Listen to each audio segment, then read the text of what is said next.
Hello and welcome back to the Tate Gallery, where earlier this evening Gillian Waring won the 13th Turner Prize. For the first time in the prize's history, there were no painters on the shortlist. For some, this was just a temporary blip, something that'll be rectified next time around. But for others, it's symptomatic of a deeper malaise, that painting no longer has a dominant position. In fact, recently, the Sunday Times art critic Valdemar Januszczak proclaimed that painting had had its last rites read. So, is painting effectively dead? A question that Modern Painters editor Karen Wright asked on the last issue that she produced and answered it with a resounding no. It's also a question I'm going to be asking among a great gathering of the art world, great and good. But first, we asked Valdemar Januszczak and Karen Wright to state their cases.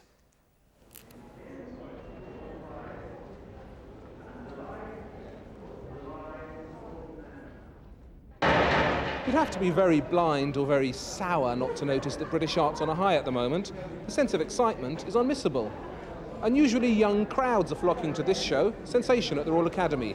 British art's taking us places we haven't been before. It's showing us new things, young things. The rest of the world has certainly noticed. British art is featured enthusiastically in one big international exhibition after another. What kind of art is it that the world's fallen for? Well, there's Mark Quinn's spooky cast of his own head made from 8 pints of his blood. Tracy Emin's generous love tent embroidered with the names of everyone she's ever slept with. The dangers of cloning dramatized by the Chapman brothers. Rachel Whiteread's ghost room. Photographs of grim everyday life. A gloomy shark, a cuddly sheep. Painting hasn't played much of a role in this noisy modern British Renaissance. Sculpture and installation have led the way. In most of the important shows of new art I've seen recently, the paintings looked rather sad, if you could find them. That's not true of Sensation. But what kind of painting is it? Marcus Harvey's portrait of Myra Hindley, Sensation's most sensational exhibit, is a blow-up of a famous police mugshot made of thousands of children's handprints instead of brushstrokes. It's only when you recognize these child's handprints that the work's sinister effect is complete and it gels in your imagination. In short, this is a piece of conceptual art. Elsewhere, self-referential paintings about a subject painting finds absolutely fascinating: itself. Here's one by Peter Davies that's basically a silly list of Davies's top 100 artists. About half of them are painters. So, what's happened? As recently as 10 years ago, painting was the height of fashion. All the best graduates of all our best art colleges were indulging in it with pleasing abandon.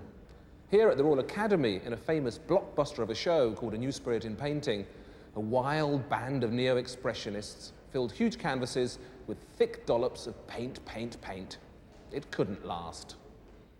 Few of us realized then that we were witnessing painting's last hurrah. That what's been threatened for the best part of this century is finally coming to pass. Painting has been shoved aside. Now, I don't doubt there'll always be some interesting painters here. I'm not predicting the end of painting altogether. And paint is such beautiful stuff to work with. But I am noticing its extremely rapid retreat from the cultural front line. Why do I feel so certain that painting's reign is over? Because of the absolute inevitability and breadth of the media revolution.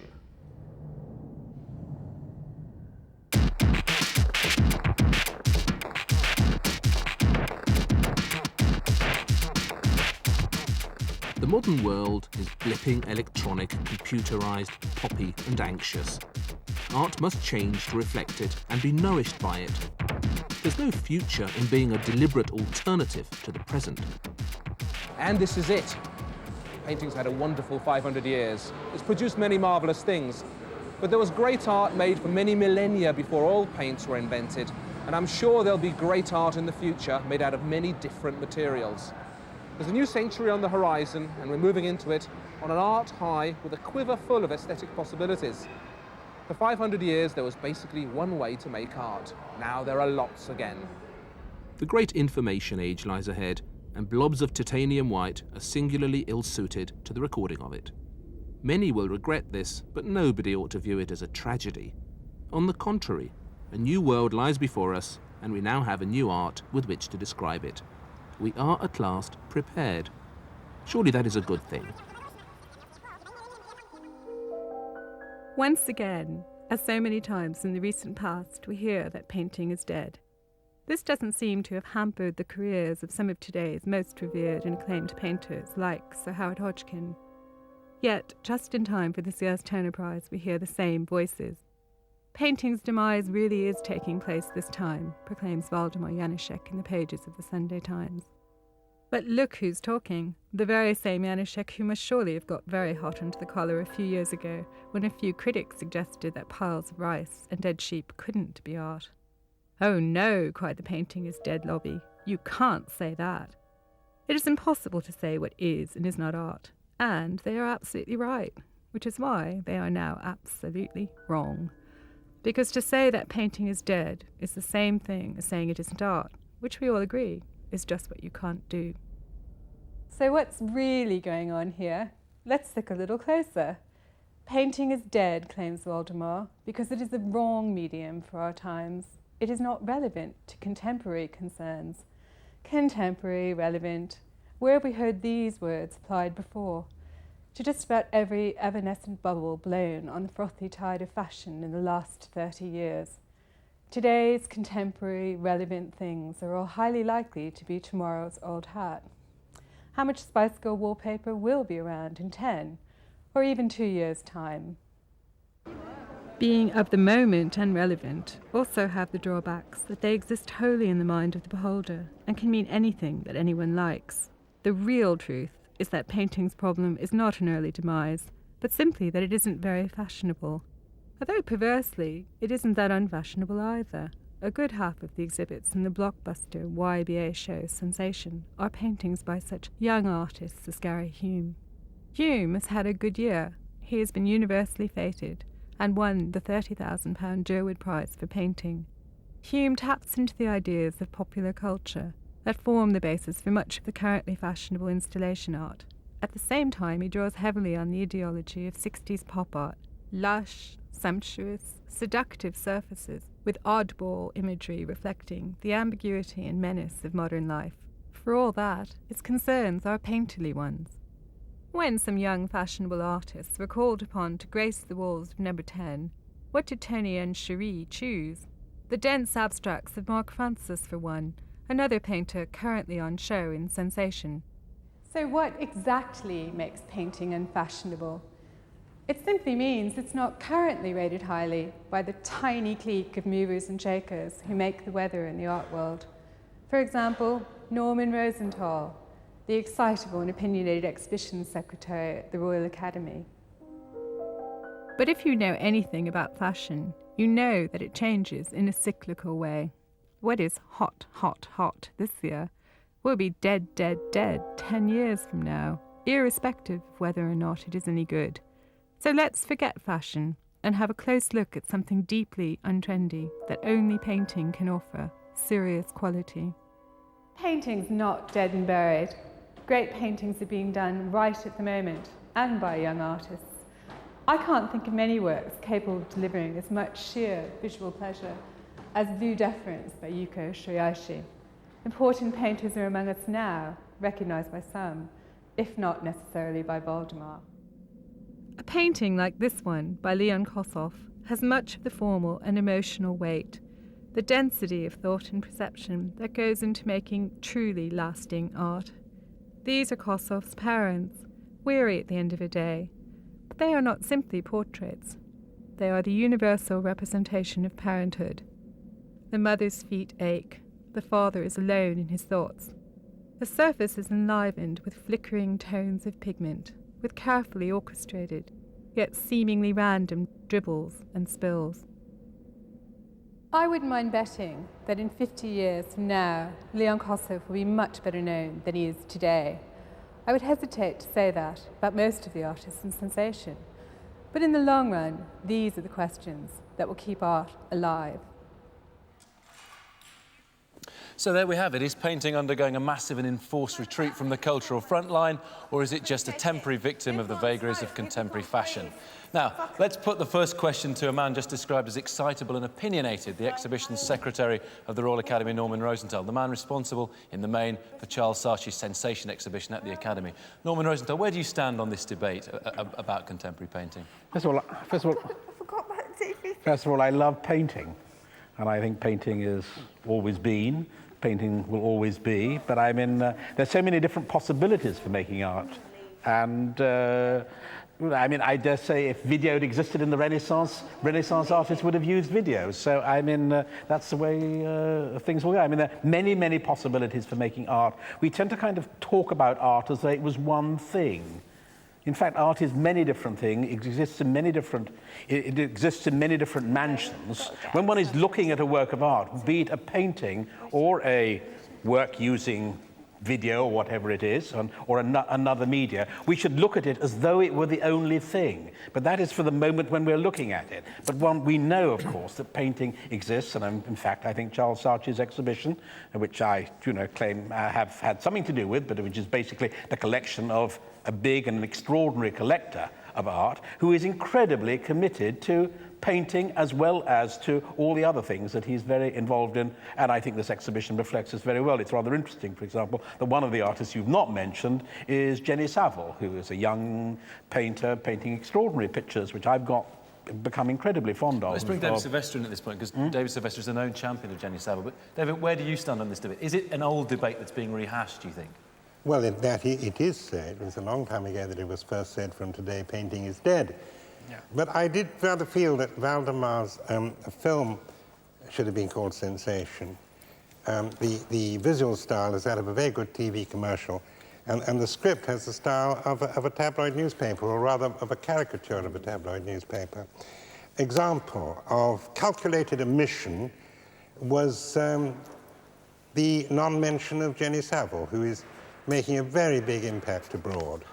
Example of distortion. When he talks about the Myra Hindley portrait, he alludes to its effective use of a visual pun, the children's handprints, and says the work must therefore be a piece of conceptual art. What absolute rubbish. This kind of punning is very common in the work of surrealist painters such as Dali, and it goes back to painters such as Arcimboldi in the 16th century. Example of oversimplification. He even resorts to saying that for 500 years there was basically one way to make art, which was painting. That's untrue in two ways. For one thing, during those 500 years, sculpture and tapestry and drawing and printmaking all thrived. Yeah. And on the other hand, painting wasn't invented in Europe at the time of the Renaissance. He seems to be suggesting it was invented by cavemen everywhere. I think that and then there are examples of simple untruth. He says that 10 years ago, painting was the height of fashion. But actually, sculpture and its sidekick installation art have been to the forefront of art now for 20 or 30 years. And however good or interesting painting has been, the great art, mostly of the last 30 years or so, has been sculpture. And finally, he says that painting has now been shoved aside.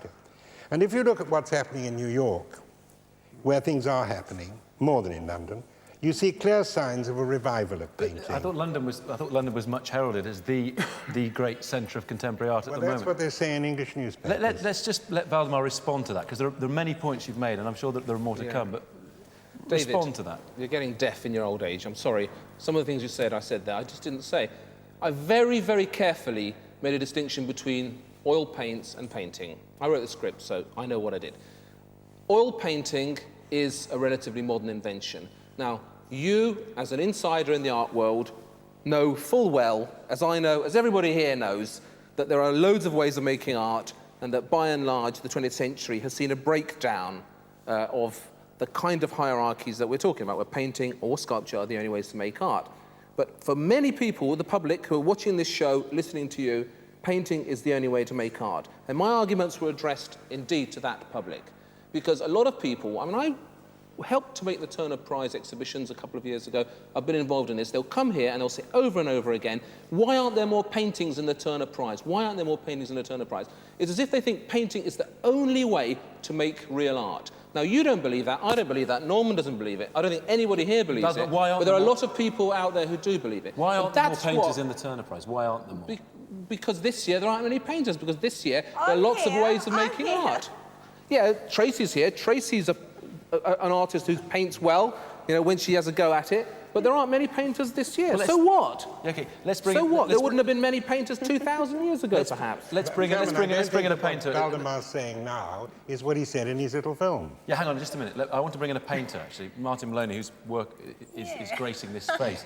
Martin, first of all, why do you think that painting, or do you think painting is neglected on the Turner Prize? Is that an issue? No, I think that obviously there aren't painters this year, but there were painters last year, and those people are still painting, and there'll probably be painters in years to come. So it's just making a kind of partial list to promote a trendy idea of having 4 girls on the thing.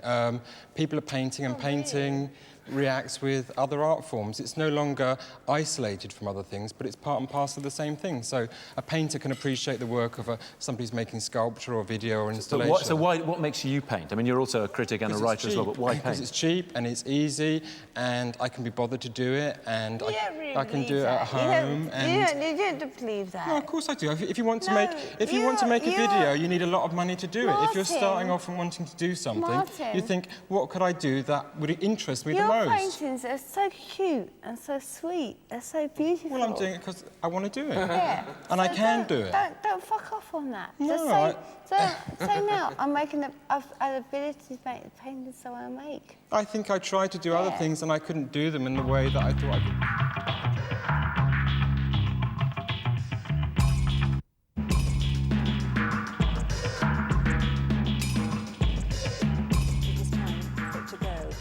I couldn't work out whether you have a problem with painting per se, or whether you think oil painting as a medium is used up. It's very generous of you to ask that. I don't have a problem with painting per se. My wife's a painter. I love painting. Some of the greatest things I own are paintings. I adore painting, and paint itself is magnificent, magnificent stuff. It'll never die. But for a long time now, many people watching this show will have thought that the only way to make art is painting.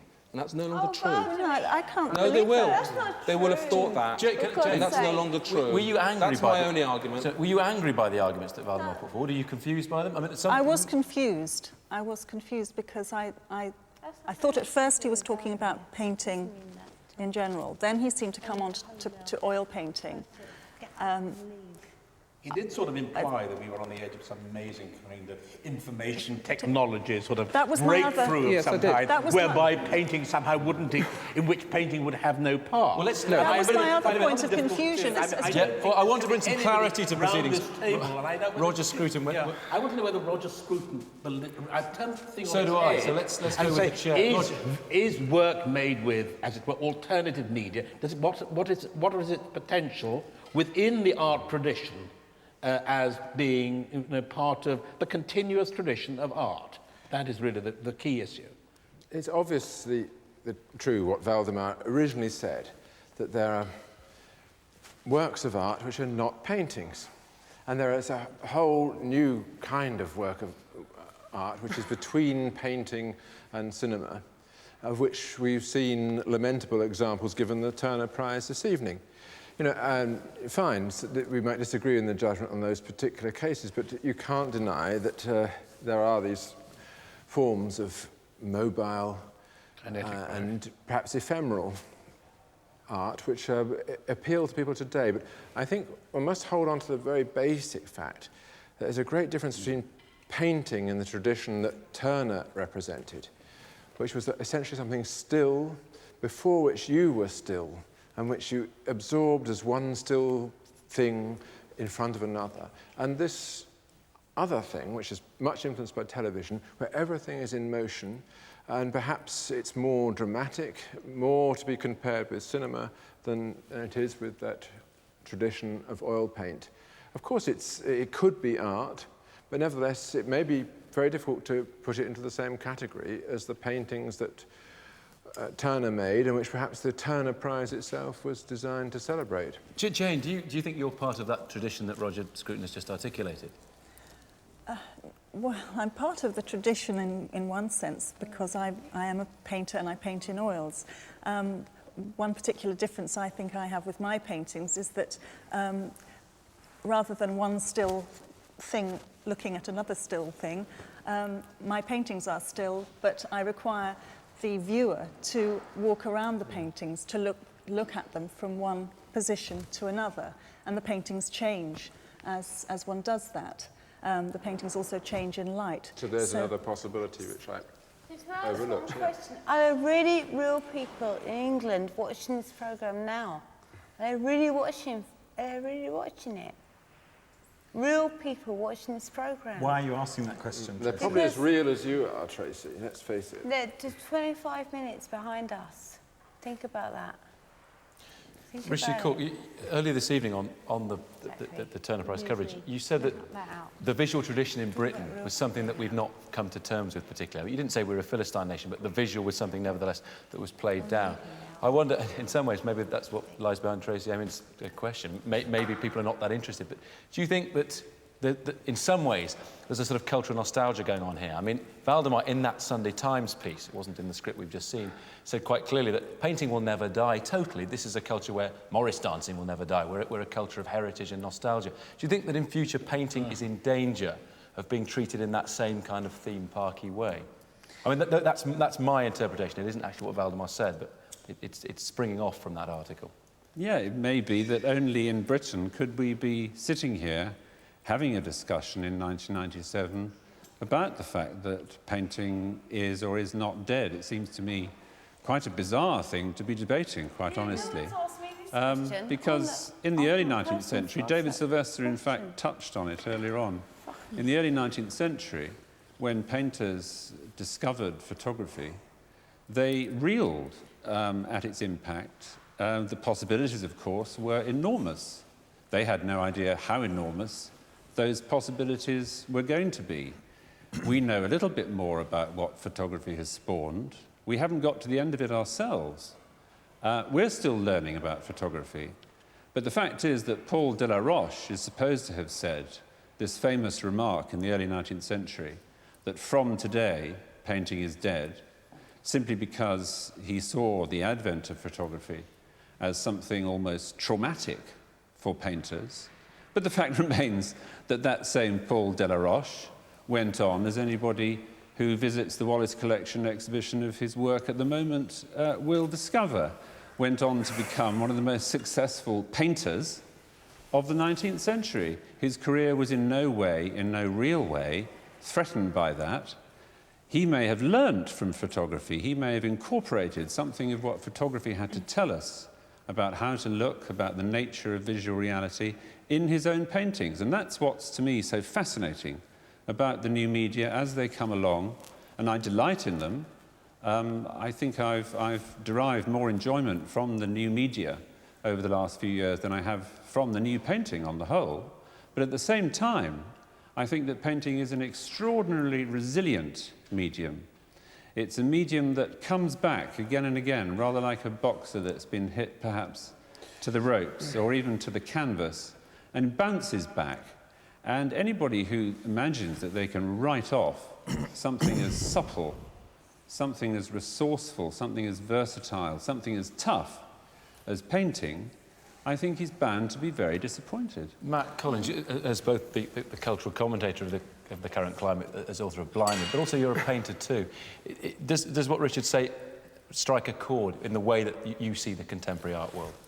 Well, partly, but I think I was more interested in something that Roger Scruton was saying when he was talking about the difference between, say, a Turner and these works which he saw as being somewhere between cinema and painting. And I wondered if he recognised the many paintings that are in this sensation show as paintings. You know, you asked Jane if she thought her works were in with Turner. It's not so much art, because why I asked that is because I would say that the aesthetic of the sensation show, there seems to be sort of quite a clear kind of ugly, beautiful aesthetic that runs through that show.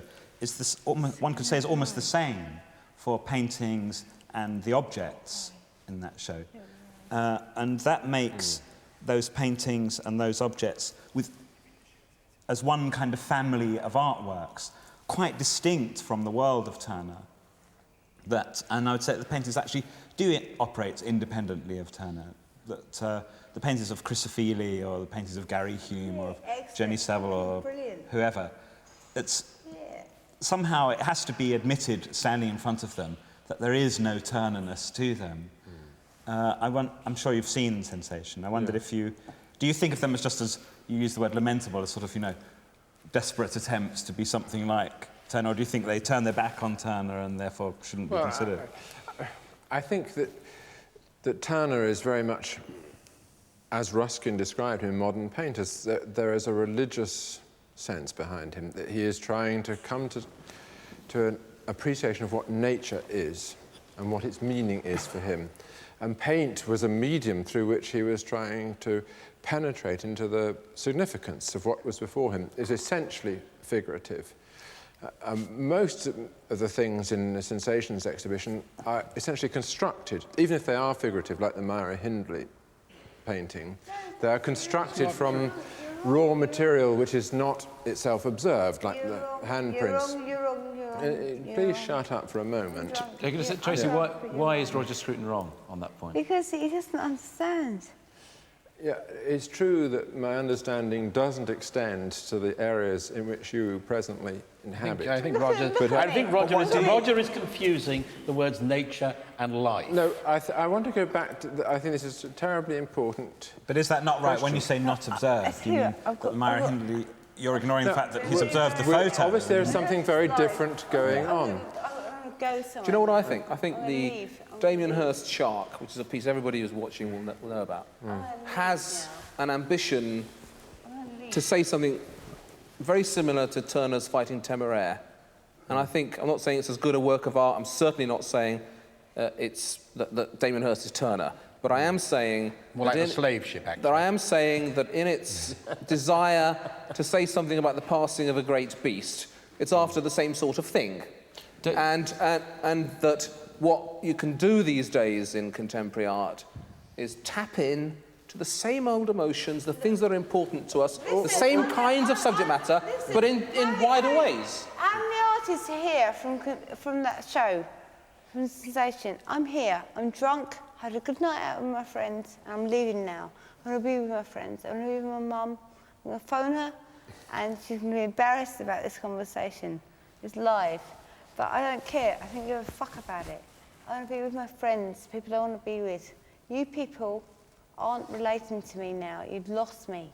You lost me completely. Do you think it's a generational thing, Tracy? Do you think that the art world is... No, I don't think it is a generation thing at all. He is fantastic, fucking excellent. That man there. Yes. Is excellent. No, you. I don't think he was referring to Look me. at the man. No, look at that man there. Oh, I thought it was me. Oh, but nevertheless, it's still... So you don't think it is a generational thing? Like, there's nowhere when there's fucking mic on me. Now, I want to put it off. I want to be free. Don't you understand? While Tracy's doing that, I want to ask David Sylvester a serious question. David, the history of art, I mean, it's one of the things that you excel at. It's making cross-historical references. It's one of the ways we make sense of art and art history. It's as artists very much being aware of what's come before. But do you ever think there is a sense, a very genuine sense, of fracture in art history? Now, the 20th century has been billed, hasn't it, as a great century of change, that Cubism or Picasso's Demoiselle d'Avignon is a great moment of fracture. Now, some people don't believe that. Is that how you see art history? And are we in a different period now? Yes and no, but I would like to point to something that I've recently experienced, because we've been talking about Turner. Now, I have lately seen something that very much had the same effect upon me as a great painting, the great paintings of Turner Storms. Thanks. Of Turner Storms at seas with great waves beating around you, seeming to buffet you. This was in a work of sculpture, of steel sculpture, which took advantage of the most modern technological achievements in using steel and would not have been possible a few years ago. Here is technology. I'm talking about Richard Serra's group of sculptures, the Torqued Ellipses. He takes an ellipse, which he took from a Baroque church, from a Borromini church, and he twisted the ellipse in a way that this has never been done before, so that there's an ellipse at the top and an ellipse at the bottom. The forms that this creates in these steel walls surrounding you give a feeling, as you're inside, of constant movement of these walls, an illusion of movement, a frightening illusion of movement. It really is an experience of the sublime. And the thing was that it reminded me at certain moments of Turner lashed to the mast and surrounded by a storm at sea. And the storm at sea of Turner's paintings was here recreated in steel sculpture. This is what we can do now. Doesn't invalidate doing old-fashioned paintings. It's actually more interesting at the moment. So what's significant then, Roger Scruton, are the universal questions that art has wrestled with and continues to wrestle with. That's a view in some ways that negates the idea of contemporary life being at the centre of contemporary art. Yeah, I fully agree with the fact that, with the opinion that to be merely contemporary is to be ephemeral. Art has always aimed to be something more than just ephemeral. It's aimed to capture these universal questions about our destiny. Has it? Yes and no. Yes and no. Well, surely you're professionally attached to the idea of the We'd like it to ephemera. have done, but has it? Certainly, that which I admire, Rembrandt and Turner himself. What about Picasso's cardboard cutouts of the guitar? Yes, but each of these these are on the works- verge each of of these becoming works- ephemera, and each for of that the- reason should be questioned. But the works of Turner and Rembrandt are also bound to their own time. They are bound to their own time, but nevertheless have transcended it. They transcend their time, but they transcend their time because they are so precisely of their time, and because they look, as it were, into a kind of abyss where nobody's looked before, and make things which therefore You're last saying forever. the same thing in other words, Sir Norman, that you look into what is absolutely present, because art has no other datum than the present, and sees through it into the eternal. And that is something which I feel this kind of experimental video art has yet to achieve. It is simply ephemeral. I think we're in danger. Can I just ask, sorry, just bring Karen Wright in at this point, who's remained rather politely silent up to this point. But do you agree vaguely with what, or generally with what Roger's saying? Do you think contemporary video art will transcend its time? Well, I think there's a chance that anything will transcend its time. I mean, we're talking about quality, and what Norman has just stated is that things transcend their time if the quality is there, surely. No, because they are of their time. They're so of their time, they transcend their time. Enough quality to transcend their time. And this is what we don't know yet. I mean, we haven't got a crystal ball. We don't know if this stuff is going to be around in 100 years. You don't know whether Rembrandt will be around in 100 years' time either. These things constantly have to be reasserted, reconfirmed. What's so good about transcending your time? Hang on. Karen, what's so good about do you transcending your actually time? think that the contemporary art that has been on the Turner shortlist this evening, or for the last month, do you think any of that might transcend its time?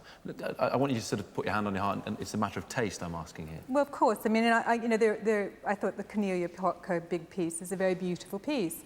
It's a very contemplative piece, and it's something I will remember. Whether I'm going to remember it in 20 years' time, I can't say hand on heart. But what I feel is a question here is simply a matter of quality, and this is what we have to get back to. We're not negating all installation art. We're not saying that all installation art is bad. We're just saying what is good, and this is what we can't. What's in your quiver of wonderful tools? Damien Hirst is good. But Damien Hirst is a painter as well as an And object. Who said he isn't? Where did you get this stupid idea that I have... I mean, is it the title of this discussion? Yes. Yes. Painting is Dead by Valdemar Inosha. I'm afraid I'm afraid that I don't think painting is dead. Cliche. I don't think painting is dead. I think painting... I think there was such a thing as the reign of painting. I do believe that. The reign of oil painting. There was a time when it held the reins of creativity most firmly in its hands. I think that has passed. That's not a big claim. Everybody here would agree with that. If they're half sensible and half honest, they'll agree with it. The reins of creativity have slipped everyone's hands. They have. Musicians, They have. poets, and But everybody. the key thing is to accept that that's not a bad thing. Does anyone around this... It's not a bad just a thing. minute. Does anyone around this table think that painting will ever recover its position?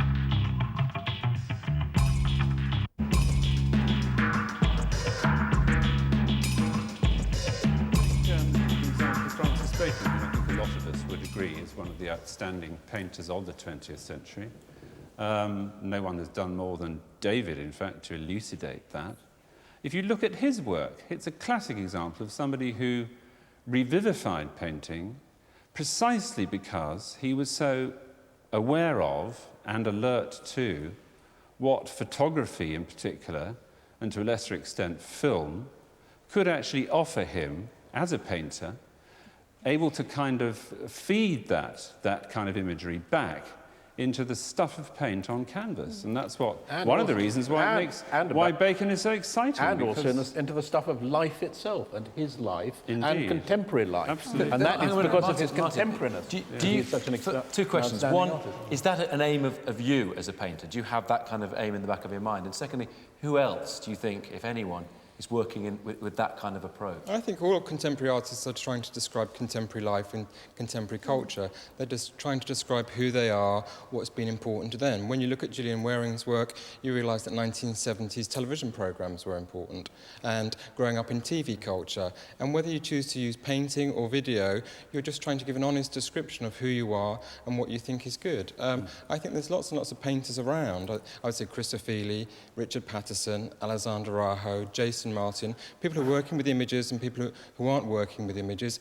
They're not trying to describe the sublime, I don't think, or a very romantic notion of painting. I think they're trying to describe using painting as a contemporary tool. And it's because painting can refer back to the past, it can also refer to other art forms. And so it's not kind of contained or isolated. So in a sense, but you're in agreement with a lot of what Valdemar said then? I'm not I think the argument about ignoring art of the last 30 years is silly. And I think the argument that painting is romantic and in some ways artists are searching for a sublime moment is also misguided. I think it's asking painting to exist in a pure way without the rest of culture, and I think culture has changed and painting will reflect what culture's about. It's not just that there's a problem with asking of painting or indeed of art to be sublime or pure.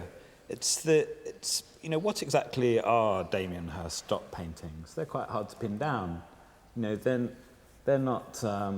Who could easily sum up their content around the table? You know, they're not about the sublime. Perhaps they're... Yeah, they're factual. They're factual. But what are the facts of the colours, the facts of the drug names, their titles, the facts of the assistant painting them onto the canvas, the facts of the size of the... How are they about Damien Hirst? There's an ego behind all this that's promoting itself more than it is promoting any observation of the world, isn't there? Seems to me that Damien Hirst... That's a general... That's been proved... Hang on. Damien Roger, I'm afraid there are an awful lot of artists of whom that could be said. But Damien Hirst may well be an artist for whom ego and marketing and force is there, but it seems to me odd that you pick out his paintings as examples of that. They seem very detached to me. Perhaps they're more detached than the other things in the sense that the other things are sensational and designed to draw attention to themselves. So they're kind of adverts for themselves. But nevertheless, you know, if you're looking at the significance of these things, if they hadn't got the allocation to Damien Hirst on them, would you really be very interested? David, well, my point was that they're elusive rather than sublime or mighty.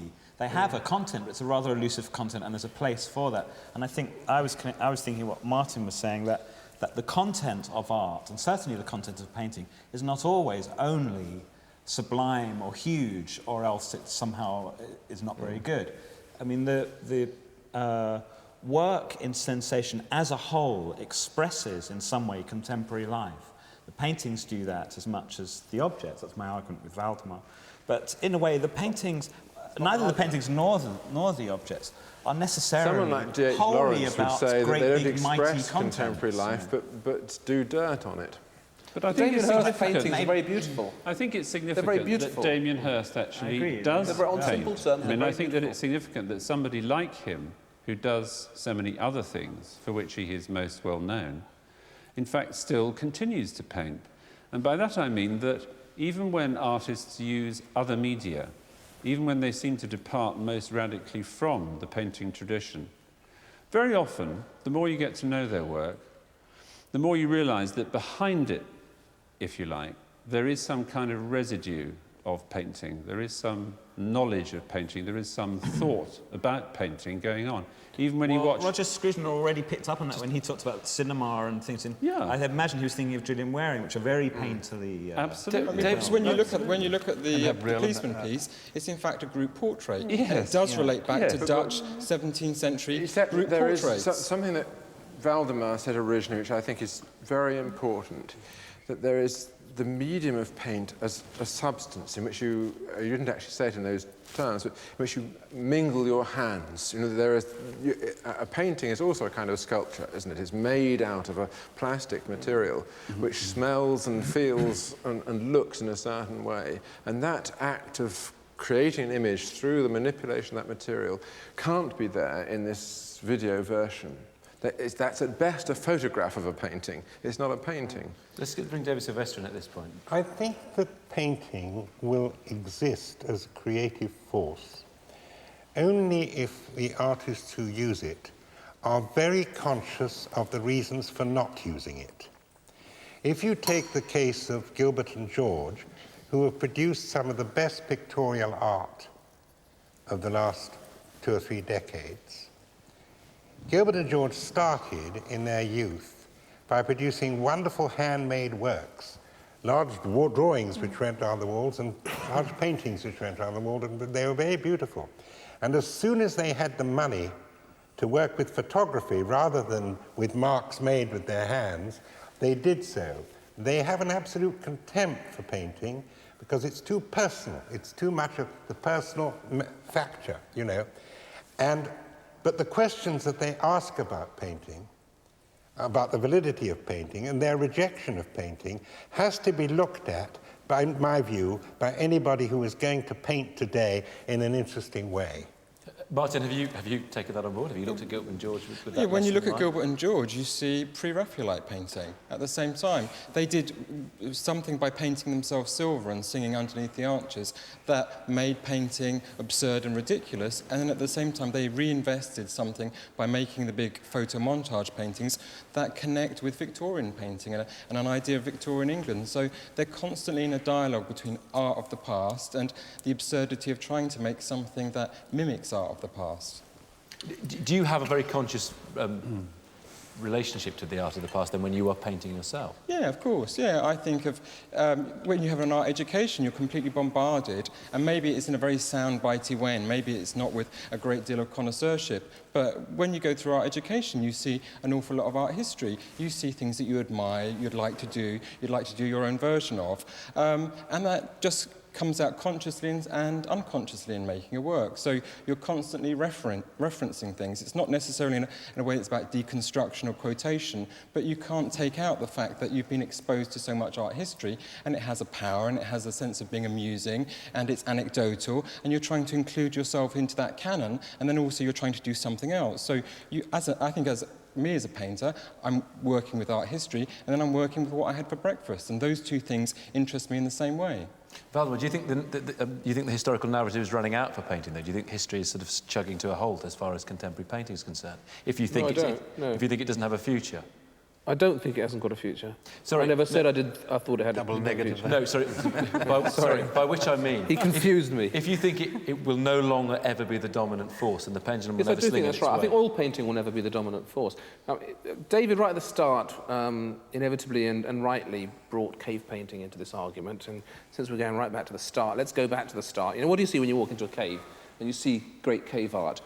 You see animals painted on the wall. You see sometimes rocks that suggest the shapes of animals that have been touched up, added to, scratched on to create the shape of an animal. You see image making, sure, but a lot of it has a conceptual undertone. You know, you can see horses created out of the natural shape of a rock. You see a playfulness at work. No, can I finish, Norman, please? No, please. Painting has a conceptual undertone. Well, you see things going on that aren't to do with creating an illusion. And what we have to remember is that they couldn't get these bison down there into the cave. They're works of imagination. And there are various ways in which the imagination can be given play. Now, my only argument, if I have one with painting, is that it has become, in this country, seen to be the only proper way to make art. You know, there is still a body of opinion here that seems to think that unless it's painting, it's not real art. Now, that I would argue with totally, and I would argue with the view that Richard was beginning to express there, that painting has a role as some kind of alternative to the media world, to a world full of televisions and films, that, you know, once you've had enough of that, you go back to the real stuff, the oil paints, the gunk, the beautiful stuff. I don't agree with that. Richard, is that what you meant? I think art has a future. That's actually a caricature of what I was saying.